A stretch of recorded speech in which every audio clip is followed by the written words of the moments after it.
Assalamualaikum warahmatullahi wabarakatuh. Saya Elvira Kurlina, NIM 2024 10101009 dari kelas Sistem Basis Data A. Jadi saya akan menjawab pertanyaan dari modul 4. Yang pertama, implementasikan ERD laboratorium secara lengkap. Yang kedua, untuk setiap tabel isikan minimal 3 baris data. Yang ketiga, pada tabel persimpangan detail peminjaman, untuk primary key, gunakan BERT relationship, di mana foreign key dari tabel peminjaman dan barang dikombinasikan dan dijadikan primary key. Dan ini adalah ERD-nya. Di sini terdapat 11 entity yang akan dijadikan tabel, yaitu jenis barang, lab, kepala lab, dosen, UKM, kegiatan peminjaman, aslab, pengembalian, serta item peminjaman. Dan di sini terdapat dua BERT relationship. Yang pertama, kepala lab terhadap lab dan dosen, dan yang kedua adalah item peminjaman terhadap barang dan peminjaman. Langsung saja kita ke pembahasan query-nya.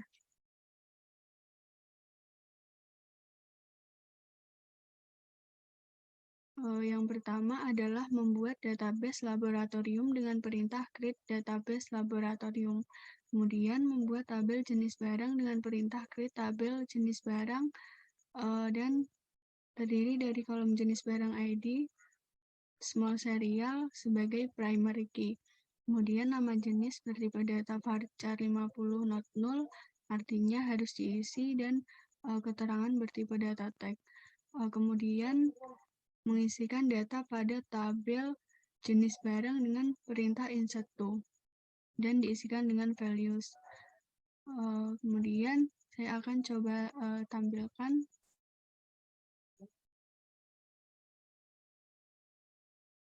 Nah, ini adalah data output dari tabel jenis barang. Jenis barang ID-nya ini adalah primary key.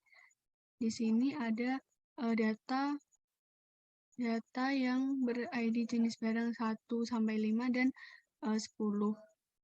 Kemudian saya ingin mengupdate atau mengubah salah satu data dari tabel jenis barang, yaitu komputer, yang awalnya menggunakan huruf C akan saya ubah menggunakan huruf K. Kemudian saya execute dan saya akan coba tampilkan menggunakan perintah select bintang from jenis barang. Nah, di sini yang tadinya menggunakan huruf C sekarang berubah menjadi huruf K. Dan kemudian saya ingin menghapus data yang ber-ID jenis barang 10, yaitu sapu. Saya execute dan kemudian saya tampilkan. Nah, di sini ID barang yang ber-ID 10, yaitu sapu, sudah terhapus. Kemudian selanjutnya adalah membuat tabel lab. Dengan perintah create tabel lab, dengan kolom lab ID sebagai primary key, nama bertipe data varchar 50 not null, tidak boleh kosong, dan deskripsi bertipe data tag. Kemudian diisikan dengan data menggunakan perintah insert to, lalu diisikan dengan values. Kemudian saya akan tampilkan menggunakan perintah select. Nah, ini adalah data output dari tabel lab. Lab ID-nya sebagai primary key. Kemudian membuat tabel barang dengan perintah create tabel barang. Terdiri dari kolom barang ID sebagai primary key, nomor seri bertipe data varchar 20 not null, tidak boleh kosong, dan deskripsi bertipe data tag. Kemudian nomor seri ini adalah unique. Dan alter tabel barang add ID jenis barang integer not null, alter tabel barang add constraint FK jenis barang foreign key, ID jenis barang, reference jenis barang ID. Ini maksudnya adalah menambahkan foreign key ID jenis barang ke tabel barang. Sama halnya dengan yang ini, alter tabel barang add constraint FK lab foreign key ID lab reference lab ID. Ini artinya menambahkan foreign key ID lab ke tabel barang. Kemudian mengisikan data pada tabel barang dengan perintah insert to dan diisikan dengan values. Kemudian saya akan coba tampilkan dengan perintah select. Nah, ini adalah data output dari tabel barang. Barang ID-nya ini adalah primary key, kemudian ID jenis barang dan ID lab ini adalah foreign key. Kemudian membuat tabel dosen dengan perintah create tabel dosen. Dosen ID sebagai primary key, nama dosen bertipe data varchar 50.0, NIP varchar 20.0, tidak boleh kosong. Kemudian NIP dari dosen ini adalah unik. Dan kemudian diisi dengan perintah insert to dan diisi dengan data atau values. Kemudian saya akan coba tampilkan dengan perintah select. Nah, ini adalah data output dari tabel dosen. Dosen ID sebagai primary key dan NIP ini tadi adalah unique. Kemudian membuat tabel kepala lab. Pada tabel kepala lab ini, primary key-nya diambil dari lab ID dan dosen ID dari tabel lab dan tabel dosen. Jadi ini adalah birth relationship. Kemudian lab ID ini bertipe data integer dan dosen ID juga bertipe data integer. Terus tanggal mulai dan tanggal selesai ini bertipe data date dan status bertipe data char 20 not null. Dan diisikan dengan data dengan perintah insert to dan diisikan dengan values. Kemudian saya akan coba tampilkan. Nah, ini adalah data output dari tabel kepala lab. Jadi lab ID-nya ini sebagai primary key dan dosen ID juga sebagai primary key. Kemudian membuat tabel aslab.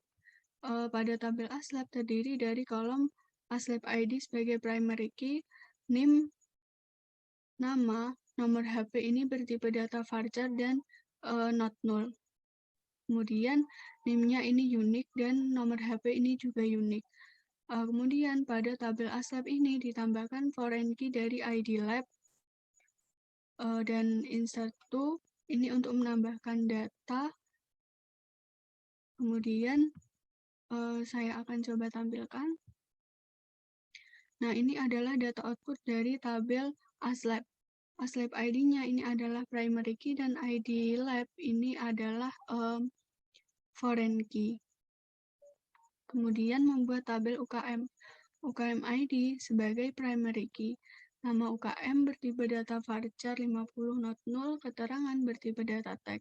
Kemudian nama UKM ini adalah unique. Lalu diisi data dengan perintah insert to.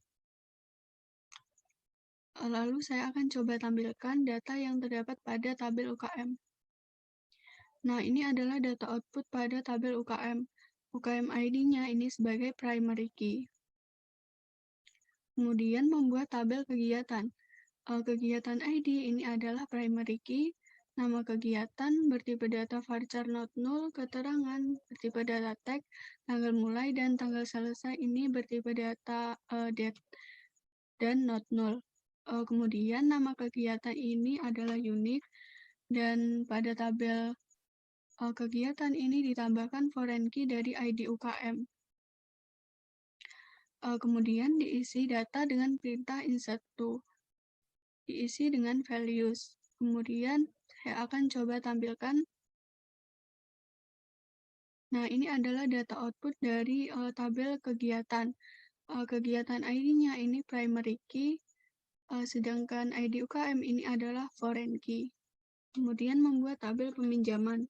Pada tabel peminjaman ini, peminjaman ID ini adalah primary key, tanggal pengajuan, persetujuan, serta keluar barang ini bertipe data date.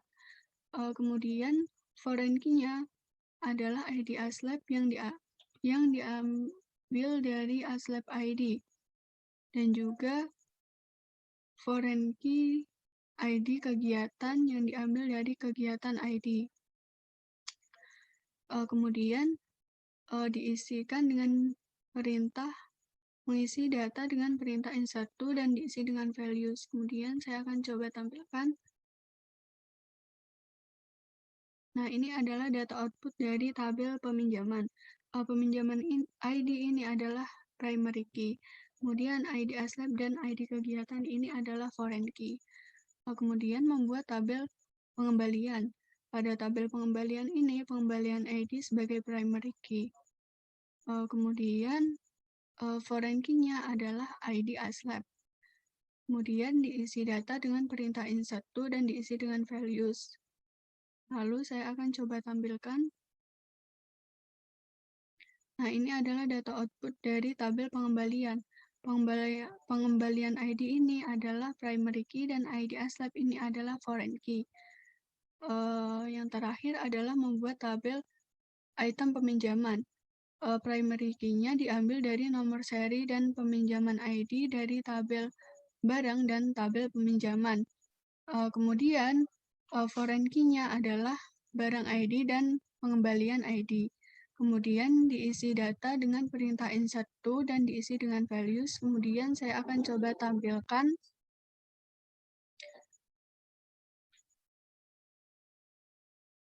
Nah, ini adalah data output dari tabel item peminjaman. Nomor seri dan peminjaman ID ini adalah primary key. Ini tadi diambil dari tabel barang dan juga tabel peminjaman karena merupakan birth relationship. Dan barang ID dan pengembalian ID ini adalah foreign key. Nah, begitu penjelasan query yang telah saya buat. Kurang lebihnya mohon maaf. Wassalamualaikum warahmatullahi wabarakatuh.